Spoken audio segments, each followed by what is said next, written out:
10 ans, avant que la maison n'ait l'âge de 10 ans, tout ce qui arrive comme dégâts sur la structure, il doit prendre en charge. Et c'est pour cela, justement, quand vous fuyez des procédures, on se moque de vous. Parce que vous croyez que vous êtes trop malin. Mais à la fin, ça vous rattrape et vous perdez même plus d'argent. Ça devient plus cher.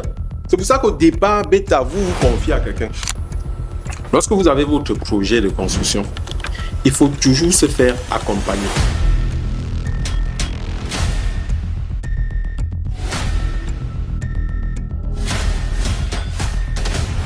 Dans 95% des cas d'effondrement d'immeubles au Cameroun, il y a eu un problème de défaut de permis de bâtir. Nous tous, nous voulons la qualité allemande au prix chinois.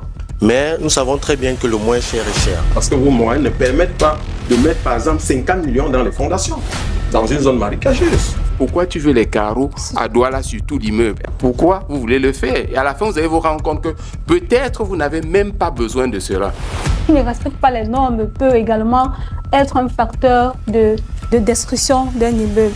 Parce que parfois, on a l'impression qu'en allant chez l'architecte, ça coûte cher. Mais tout au contraire, lorsque vous prenez quelqu'un qui n'est pas passé par ce chemin, à la fin, ça lui coûtera doublement plus cher. Lorsque ça tombe là, qui perd? Le rôle de l'architecte est un rôle incontournable, je vais le dire comme ça. Il est celui-là qui suit vos travaux, qui vous conseille, qui vous oriente, parce qu'il est formé pour ça. Tous ces immeubles qui s'écroulent là, c'est 50 millions, 100 millions, 200 millions, 300 millions. C'est pour ça que c'est conseillé de confier tout clé en main. Monsieur construit, j'attends. Dès qu'il y a pépin, tu l'appelles. Direct, vous ne doutez pas. Dans les histoires, on court au quartier, je vais acheter le matériel. Et il fait la main de parce que je veux là. Non, vous mettez la corde au cou. Comment est-ce qu'on peut reconnaître une agence fiable? Parce qu'aujourd'hui, n'importe qui se lève, il dit je suis une agence fiable, je peux vous accompagner, j'ai la licence qu'il faut. Comment est-ce qu'on peut reconnaître une agence fiable?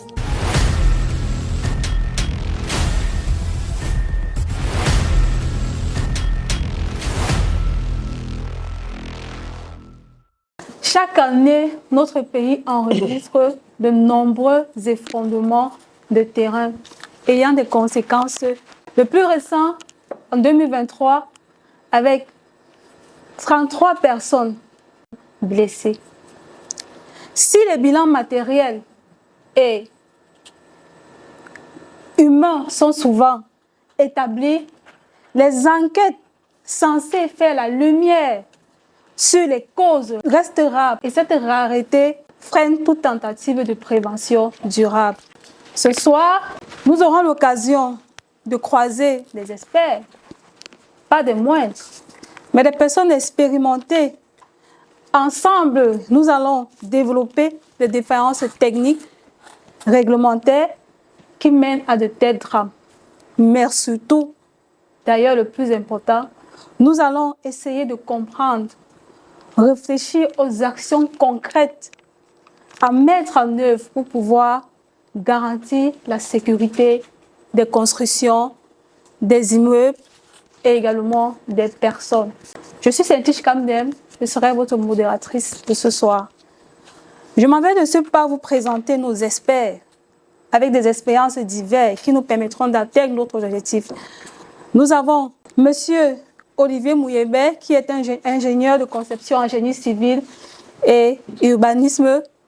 Nous avons Dr ingénieur Bruno Fomo, qui est fondateur et dirigeant de la société de construction FB Building. Et nous avons enfin M. Yvan Mouankam, qui est un architecte. Comprendre les principaux éléments d'effondrement nous permet de les prévenir. Vrai ou faux? La question est l'assistance. Effectivement, il est important de comprendre. Voilà pourquoi je vais de ce pas poser la première question à nos experts. À votre avis, en quoi le trio terrain, main, matériaux, main d'œuvre représente-t-il un facteur de risque? Comme nous avons trois grands facteurs majeurs, nous allons d'abord commencer par la première thématique qui est le terrain. Et je vais m'adresser à Dr Bruno Fomo qui va nous dire en quoi le terrain représente un gros facteur de risque dans un projet de construction. Dr Bruno Fomo, vous avez la parole. Merci Saint-Tiche pour ce thème qui a été précieusement choisi. Il faut noter que justement ce thème, c'est un thème qui a de la profondeur. De la profondeur, pourquoi? Parce que, voyez-vous, de 2006 à 2016, il y a eu 34 cas d'effondrement rien que dans la ville de Douala. Et les causes majeures étaient la main-d'œuvre, comme elle venait de dire, ça pouvait être le moins cher, comme les maîtres d'ouvrage aiment bien le faire. Et on a remarqué que ces causes ont impacté ces cas d'effondrement à 53%. Alors pour revenir à la question qu'elle m'a posée, à savoir, est-ce que le terrain peut faire partie des facteurs qui peuvent influencer de façon négative un immeuble? Je dirais oui. Et dans quel sens? Le choix de votre terrain pour la construction de votre ouvrage devait être une priorité et ça devait se choisir avec beaucoup de pertinence. Pourquoi? Parce que le terrain est l'élément essentiel dans l'ouvrage. C'est le terrain qui porte l'ouvrage. C'est lui le moteur même en réalité. Si vous choisissez un mauvais terrain, vous risquez de revoir vos investissements tomber dans l'eau. Non seulement tomber dans l'eau, même tuer même des gens. Et à ce moment-là, on va vous accuser. Et ça ne serait pas de la faute des autres, ça serait bien sûr de votre faute en tant que maître d'ouvrage. Mais cependant, il faut noter qu'il y a des dispositions qui sont prises dans ce sens. Mais je ne dois pas aller loin, je reste dans le cadre de la question qui ont été posées. Effectivement, merci Bruno de nous avoir fait comprendre effectivement que le choix du terrain est vraiment le moteur essentiel pour un projet de construction. Nous avons parlé des terrains, qu'en est-il des matériaux? Comment est-ce que les matériaux de construction peuvent être un facteur de risque, Monsieur Mouyebe, Olivier? Merci beaucoup de m'avoir passé la parole. Comme on l'a dit, on peut le lire dans les journaux. Au Cameroun, en particulier, on va dire 95% de cas d'effondrement sont associés au non-respect des normes. Mais quelles normes? Bruno, tout à l'heure, a parlé des fondations, mais il y a aussi des normes qui concernent le choix des matériaux. Les matériaux de construction ici, c'est quoi?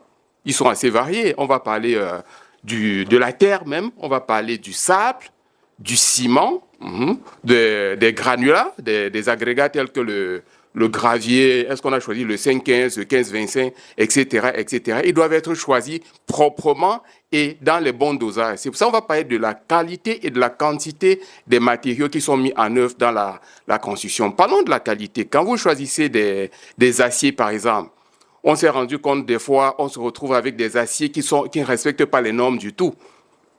Quelle est la résistance normative, normalisée de l'acier que vous utilisez? On se retrouve avec un FE 400, là on devait avoir du 600. Là, ce n'est pas normal.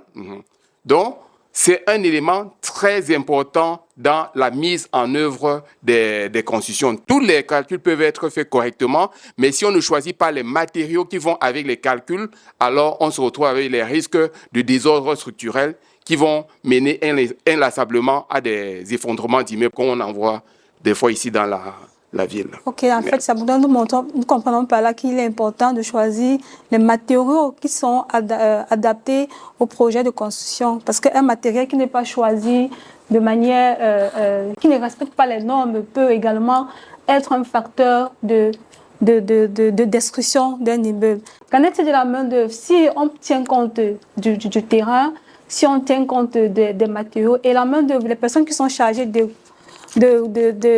faire grandir cet immeuble, est-ce que la main-d'œuvre également peut être une cause de risque pour un projet de construction? Monsieur Yvan, nous t'écoutons. Ok, merci Cynthia de m'avoir passé la parole. Et je vais renchérir, comme mes copanélistes l'ont aussi très bien élucidé, à travers les risques qui courent à travers le choix du terrain, la qualité des matériaux, mais aussi la main-d'œuvre, comme vous l'avez si bien dit, est en quelque sorte le maillon fort de la construction, puisque ce sont ces personnes-là qui sont à la tête de la construction de nos jours. Et lorsqu'on n'avons pas une main-d'œuvre qui est assez qualifiée, justement, on court ce risque-là.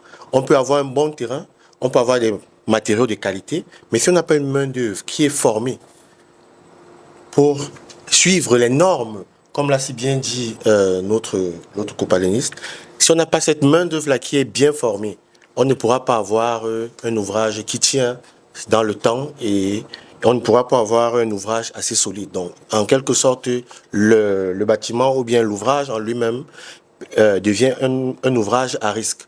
Autre chose aussi, en tant que jeune architecte, ce qu'on rencontre généralement sur le terrain, parfois on se retrouve avec un manque de suivi sur le terrain.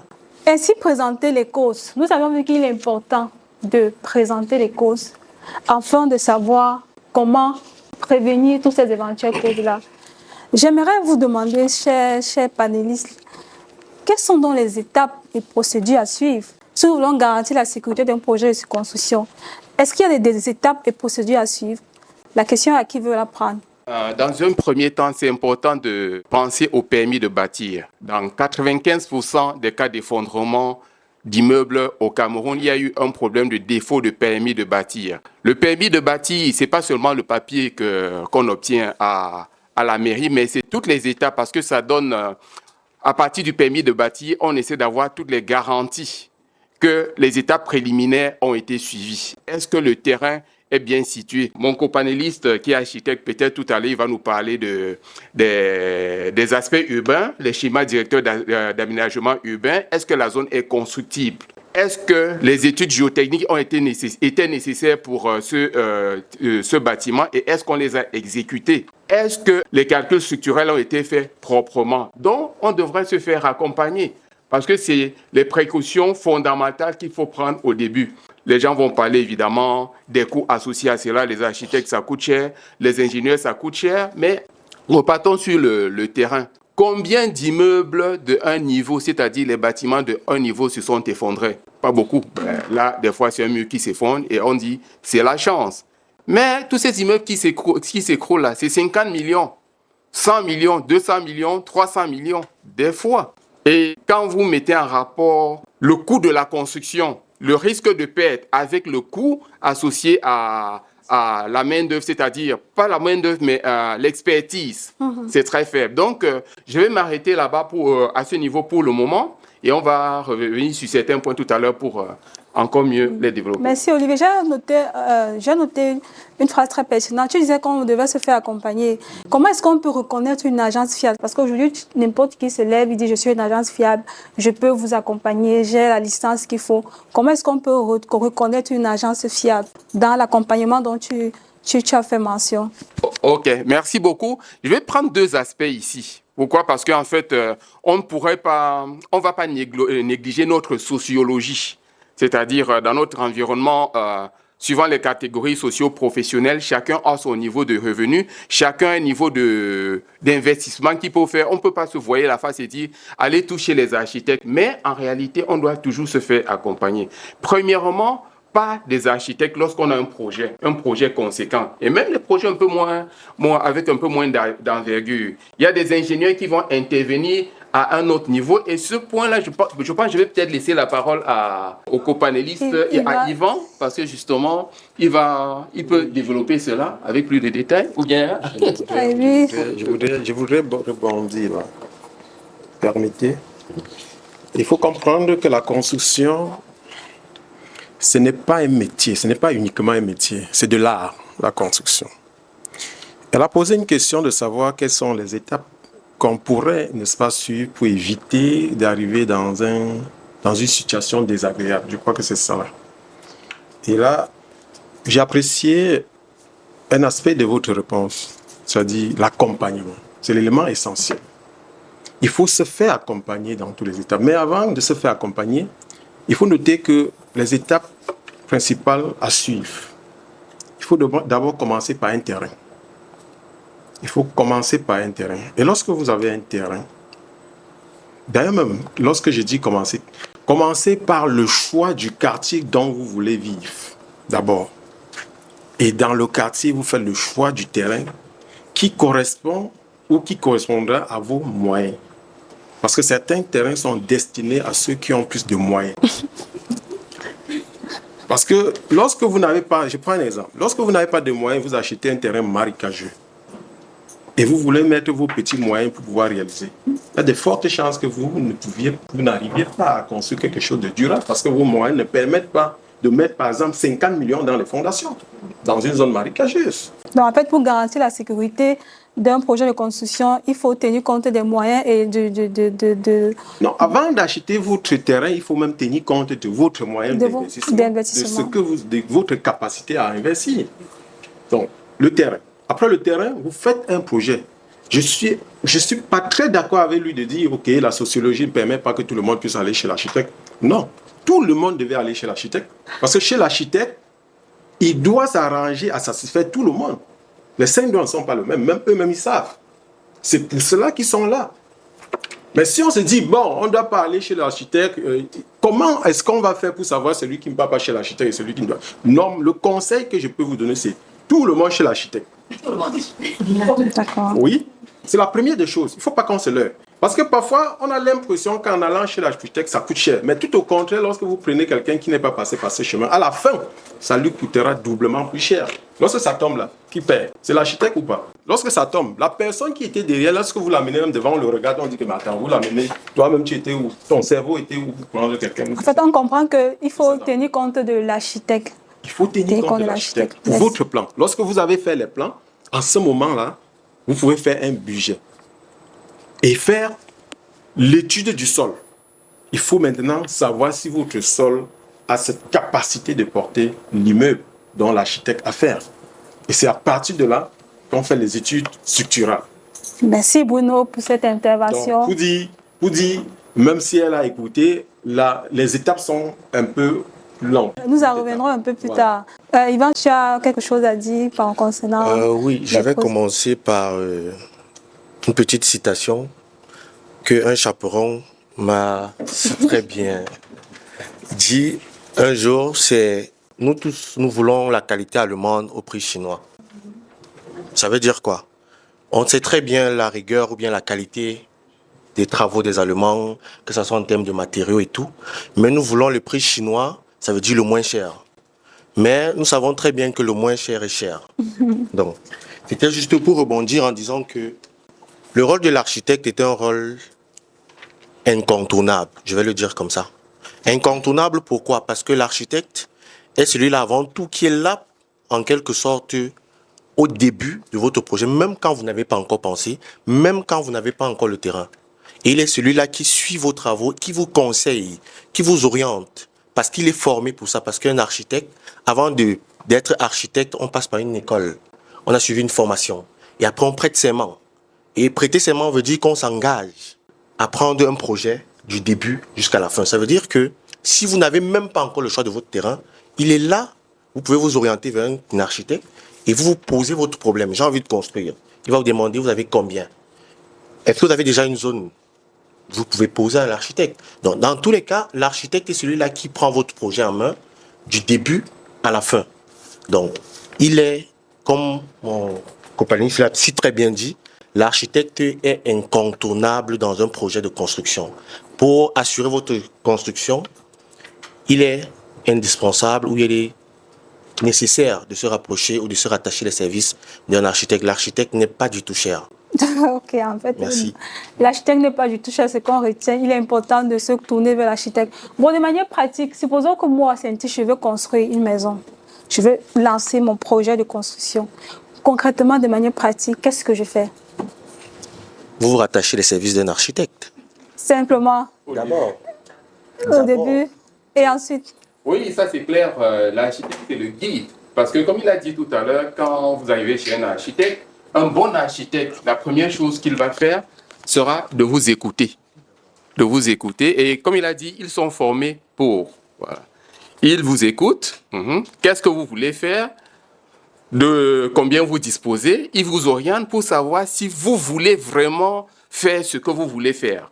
Parce qu'il y a des gens qui disent, bon, je veux construire un immeuble, je veux construire un château comme celui que j'ai vu dans tel magazine et tout et tout. Il va vous poser la question, pourquoi? Pourquoi vous voulez le faire? Et à la fin, vous allez vous rendre compte que peut-être vous n'avez même pas besoin de cela. Donc, ça, c'est le premier élément qu'il va prendre en considération. Le deuxième élément, déjà comprendre votre besoin et essayer à partir de vos moyens, de vous cadrer, de vous canaliser dans un projet qui correspond qui concilie non seulement votre désir et vos moyens. Et une fois qu'il a discuté avec vous, il définit un plan de travail sur lequel, parce que c'est toujours un échange, un plan de travail sur lequel vous allez travailler, exactement, sortir des plans que vous allez payer, exactement. Bien évidemment. Vous dire combien ça va vous coûter la construction, vous dire combien vont vous coûter les prestations avec les différentes options. Voilà. Quelqu'un va dire, je veux les carreaux sur tous les immeubles, sur tout l'immeuble. Pourquoi tu veux les carreaux à Douala sur tout l'immeuble? Est-ce que tu es sûr qu'on peut maîtriser l'humidité, l'hygrométrie et tout, et tout, et tout? Donc, vous accompagnez tout au long de votre projet. À votre choix, hein, parce que là, il va tout vous proposer l'option. Je peux vous déléguer un ingénieur peut-être dans la suite qui va jouer le rôle de maître d'œuvre. Ou bien je peux vous accompagner jusqu'au bout et ça sera le rôle de l'architecte. Donc, d'un bout à l'autre, il va vous guider et contre tous les écueils qu'on peut rencontrer dans un projet de construction. Et si on évitera les fondements des bâtiments, de tous ces paramètres-là, en fait. Effectivement, si nous avons quelqu'un qui s'assure que les calculs de structure ont été bien faits, que les matériaux ont été correctement choisis et que les matériaux ont été correctement mis en œuvre. Parce qu'on peut avoir tout ça en amont, les études qui sont validées, vous obtenez le permis et tout, mais au niveau du ferrage qui est disponible, du ferrage de qualité qui est disponible, que ce ne soit pas bien mis en œuvre, que les dosages de ciment ne soient pas bien faits, ou bien qu'on ait choisi, je ne sais pas trop quoi, ou que... Désolé pour ce point-là, que les gens aient jonglé avec les quantités de ciment et tout, triché avec les quantités de ciment. Ça se passe tous les jours avec les techniciens que nous utilisons, quoi. Ben, il faut un béton dosé à 350. Dès que vous tournez le dos, il envoie quelques sacs de ciment à côté et puis votre béton devient dosé à 250. Ça veut aussi dire que même lorsqu'on confie ce travail à ces spécialistes-là, il faudrait aussi contrôler. Comment donc contrôler comment donc contrôler justement ces contrôleurs, comme la présidente le dit? Il y a un intermédiaire qui est au milieu. L'intermédiaire est soit l'architecte, soit l'ingénieur. Parce qu'il y a l'exécutant d'un côté. Vous avez le maître d'ouvrage qui est le propriétaire du bâtiment, celui qui veut construire. Il choisit un maître d'œuvre qui est soit l'architecte, soit l'ingénieur pour l'aider à suivre les travaux. Et dans le cadre de ce suivi, il y a tous ces contrôles à plusieurs étapes. Voilà, exactement. Donc, ça fait une tripartite en quelque sorte qui permet que chaque partie soit indépendante. L'ingénieur ou bien l'architecte qui suit le chantier n'a aucun intérêt, parce qu'il faut éviter le conflit d'intérêt, n'a aucun intérêt à ce que le chantier ait un problème. Alors que celui qui construit a tout intérêt à, si vous lui avez donné tout l'argent, à faire le moins cher possible avec votre budget. Donc c'est un peu... Ok. Bruno, tu avais un élément à ajouter? Oui, ça ne peut pas manquer. Merci pas. Donc, il faut noter ici, lorsque vous voulez bien construire et être en sécurité, il faut respecter la chaîne des intervenants. Lorsqu'on parle du maître d'ouvrage, ça veut dire que c'est celui qui réalise, c'est le promoteur, c'est celui qui finance. Lorsqu'on parle de la maîtrise d'œuvre, c'est celui qui suit, qui contrôle votre travail. Et on peut parler de la maîtrise d'œuvre technique aussi, qui est dans la maîtrise d'œuvre, on peut déclarer. Mais pour revenir simple, lorsque vous avez votre projet de construction, il faut toujours se faire accompagner. Lorsqu'on dit qu'il faut commencer par l'architecte, c'est justement la norme. Mais dans notre environnement, ce n'est pas ce qui se passe. Donc revenons sur terre et on cadre dans notre environnement. On dit ce qui devait se passer en s'adaptant à notre environnement. Ce qu'il faut faire, c'est de confier-vous à un professionnel. Merci Bruno, nous sommes largement étalés sur le fait de se confier à un professionnel. Je ne sais pas s'il y a d'autres éléments que tu pouvais apporter pour pouvoir faire avancer notre discussion en dehors du fait de se confier à un professionnel. Non, je voudrais établir la différence, c'est-à-dire entre le fait de vouloir juste... qu'on ne pense pas seulement qu'il faut confier totalement seulement à l'architecte. Donc, vous pouvez ne pas confier à l'architecte votre projet, mais confier à un professionnel du métier. C'est-à-dire, un professionnel, c'est un ingénieur.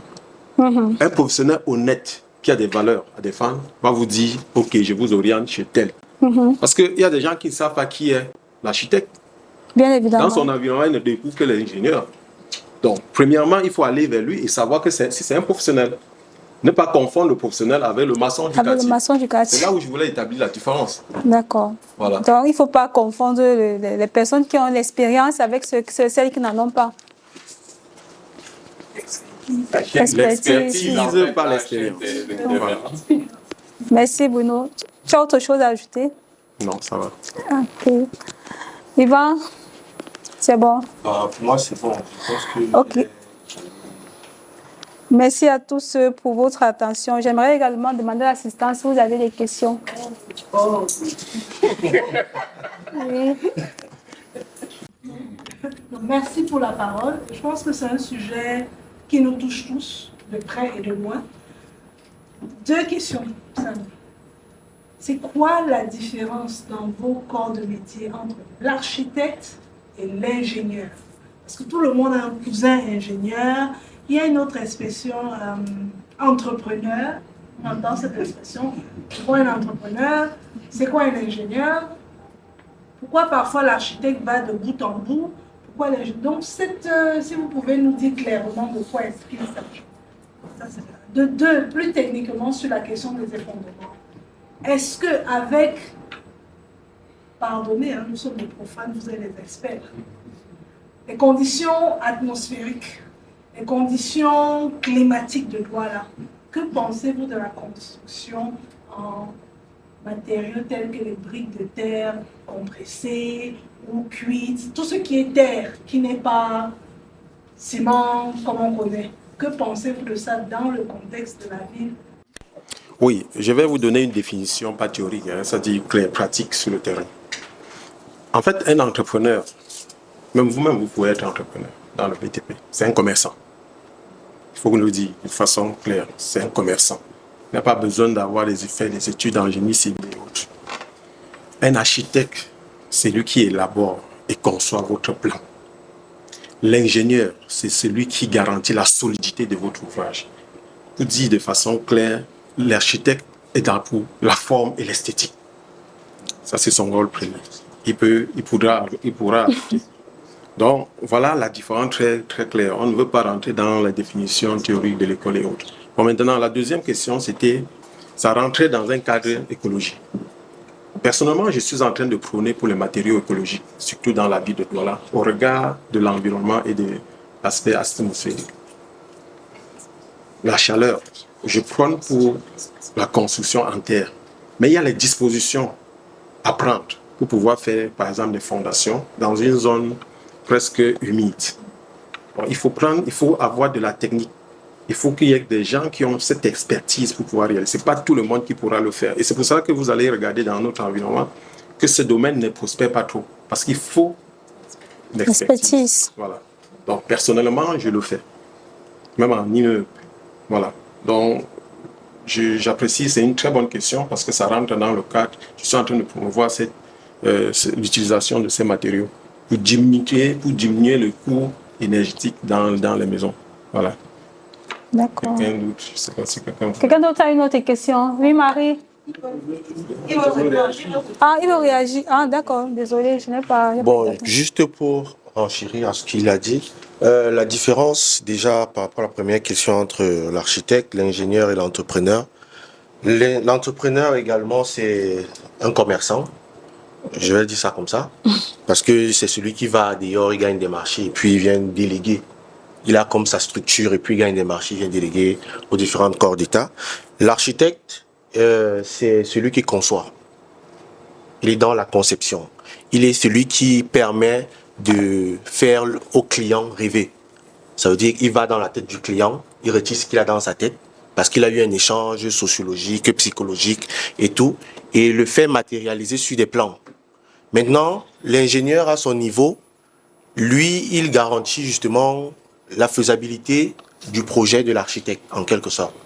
Donc, l'architecte et l'ingénieur ne sont pas totalement différents, mais l'architecte peut également prendre un projet du début à la fin, comme l'ingénieur. Il est possible que l'ingénieur prenne un projet du début à la fin, mais dans le rôle, et par la définition, sans toutefois tirer, l'architecte, c'est celui qui conçoit, l'ingénieur, c'est celui qui garantit la solidité. Pour rebondir sur la deuxième question, qui est l'utilisation de la brique de terre dans la ville de Douala, moi, personnellement, je ne dirais pas que je suis contre, parce que pour des raisons sociologiques. Pourquoi? Parce que on s'est bien rendu compte, on se rend beaucoup plus compte que des gens investissent là où ils sont sûrs que leurs maisons vont durer dans le temps.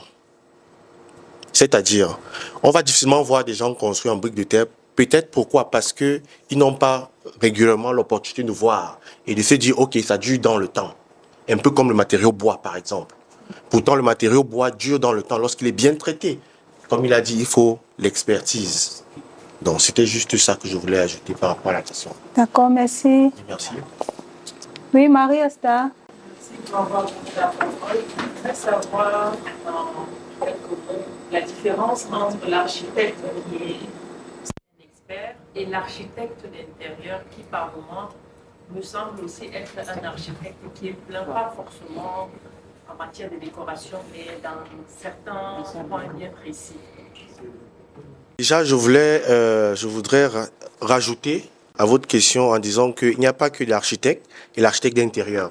Il y a les architectes paysagistes, il y a les architectes informaticiens, il y a les architectes logiciels, il y a plein d'architectes. Dans chaque domaine, celui qui est à la tête de la conception de tout ouvrage est appelé architecte. Et il y a tellement d'architectes, un peu comme je disais, dans tous les domaines, il y a des architectes. Maintenant, la différence que je vais dire de façon très basique entre un architecte, je dirais que c'est un architecte tout court, c'est un architecte qui a des connaissances sur tous les autres domaines. Maintenant, un architecte d'intérieur, c'est celui qui a été formé ou spécialisé après ses études en architecture, comme ici en notre formation au Cameroun. C'est après sa formation en architecture qu'il se spécialise maintenant option architecture d'intérieur. Ou alors se spécialise en architecture paysagère ou d'autres différentes filières d'architecture. Merci pour vos interventions. Donc, j'ajoute quelque chose. C'est donc dit que lorsqu'on parle même de la médecine des généralistes, c'est-à-dire qu'il y a les architectes généralistes, il y a les architectes spécialistes. C'est tout. Voilà. Une dernière question. S'il vous plaît, je voudrais demander à nos spécialistes. Aujourd'hui, on parle de plus en plus de maisons en conteneur, maisons à étage en conteneur. Est-ce que vous pensez qu'elles sont adaptées à notre environnement? Ok, par rapport aux maisons en conteneur, je dirais oui et non. Oui et non, pourquoi? Soucieux de l'environnement, je dirais non. Maintenant, il y a des solutions technologiques qui existent aujourd'hui pour permettre à ce que lorsqu'on construit avec des conteneurs, on a une meilleure, autant pour moi, on a un meilleur confort thermique à l'intérieur à travers justement le revêtement, soit à l'extérieur ou à l'interne. Donc, c'est juste ça. Oui, les revêtements additifs. Notez bien l'importance du revêtement additif au conteneur. Sinon, en termes de confort thermique, ça sera horrible. Voilà, exactement. Parce que... Parce qu'après, est-ce qu'il y a des fondations? Bien sûr qu'il y a des fondations qui sont faites puisqu'elles sont ancrées et vissées, boulonnées sur une fondation. Mais maintenant, comme je disais, oui et non, parce qu'à l'extérieur, si on fait le revêtement interne, à l'extérieur, il dégage de la chaleur. Il produit plus de chaleur, notamment détruit la couche d'ozone et tout ce qui va avec. Merci. Bon, merci. Une dernière question, Hubert. C'était pour un peu vous soutenir. Il y avait une question que tu as posée. Comment contrôler le contrôleur? Oui, là-bas, c'est une matière de contrat parce que l'argent n'a pas d'amis. Tu ne peux pas donner ta confiance à quelqu'un selon ton sens. Ce que vous faites, c'est vous signez un contrat où tu transfères tes responsabilités à la personne et il suit ton projet à la fin. Lorsque le projet qui est validé pour ce projet, c'est lui qui endosse la responsabilité et tu pourrais l'amener au tribunal. Merci pour cet élément de contribution. Je voulais savoir si on a déjà construit sa maison, on a déjà bâti son immeuble, est-ce que vous pouvez savoir si on a utilisé du bon matériau? Est-ce qu'il est possible de faire une expertise pour savoir si on a utilisé du bon matériau? Et maintenant, si on a construit sa maison après un temps, c'est-à-dire que c'est la maison quelques années après, et qu'on a peut-être eu à gérer peut-être la maison avec un entrepreneur ou un architecte, et qu'après on se rend compte que le matériau utilisé n'était pas de bonne qualité, ou bien qu'on a des fuites, ou bien quelle est la procédure? Qu'est-ce qui se passe? Parce que parfois, on peut tolérer une maison et on ne se rend pas compte qu'il y a des fuites tout de suite. Comment on fait? Parfois, on a des tuyaux qu'on a passés dans le sol et qu'il peut y avoir des fuites plus tard. Comment on fait? Comment on gère avec la loi avec, je sais pas, comment ça se passe? C'est une question vraiment pratique. Il faut noter justement, lorsqu'on vous demande de suivre les règles, lorsque vous confiez votre ouvrage à quelqu'un, il y a ce qu'on appelle la responsabilité biennale et décennale. Lorsque vous avez confié votre maison dans les règles à quelqu'un, il a une responsabilité biennale et décennale. 2 ans. Lorsque 2 ans, tous les petites fissures, n'importe quoi qui apparaissent, il va réparer à ses frais. 10 ans. Avant que la maison n'ait l'âge de 10 ans, tout ce qui arrive comme dégâts sur la structure, il doit prendre en charge. Et c'est pour cela, justement, quand vous fuyez des professionnels, on se moque de vous. Parce que vous croyez que vous êtes trop malin. Mais à la fin, ça vous rattrape et vous perdez même plus d'argent. Ça devient plus cher. C'est pour ça qu'au départ, bêta, vous confiez à quelqu'un. À qui vous savez que non, à tout moment là. Vous comprenez? Donc, voilà un peu, voilà comment ça se passe. Donc, si maintenant, dans votre cas, vous n'avez pas signé un contrat et que le gars n'avait pas la responsabilité de tout, parce que vous allez dire que vous voulez acheter le matériel et lui, il travaille. Si vous achetez le matériel et lui, il travaille, vous avez plus de responsabilités dans votre ouvrage. Il peut prouver que c'est votre matériel que vous achetez qui était de mauvaise qualité. Qu'est-ce que vous allez prouver? C'est pour ça que c'est conseillé de confier tout. Clé en main. Monsieur consul, j'attends. Dès qu'il y a pépin, tu l'appelles. Direct, vous ne doutez pas. Dans les histoires, on court au quartier, je vais acheter le matériel, et il fait la main neuve parce que je veux là. Non, vous mettez la corde au cou. Deuxième, pour rebondir à l'autre, lorsqu'un immeuble est conçu, effectivement, on peut déterminer, pour savoir, il y a les appareils, aujourd'hui, la technologie avance. On peut savoir si on s'est été bien, les matériaux étaient bien utilisés, on peut savoir, il y a des techniques. D'ailleurs, même la communauté le fait tous les jours. Lorsque vous concédez jusqu'à un certain niveau, vous faites 2 ans avant de venir encore vouloir continuer. Tu fais d'abord l'expertise de l'ancien, jusqu'à on valide, avant qu'on vous donne le permis pour la suite. Voilà un peu. C'est vrai qu'il y a beaucoup de réponses à apporter, mais le temps nous... Ah, effectivement, merci d'avoir tenu compte. Le temps nous tient de court. Merci à tous pour cette panéliste, pour ces différentes interventions. Nous avons effectivement compris, de par les causes des effondrements, des étapes et procédurales essentielles à suivre pour pouvoir sécuriser un projet de construction et ce que nous devions faire si nous décidons effectuer un projet de construction. Merci beaucoup et c'était la fin de ce panel.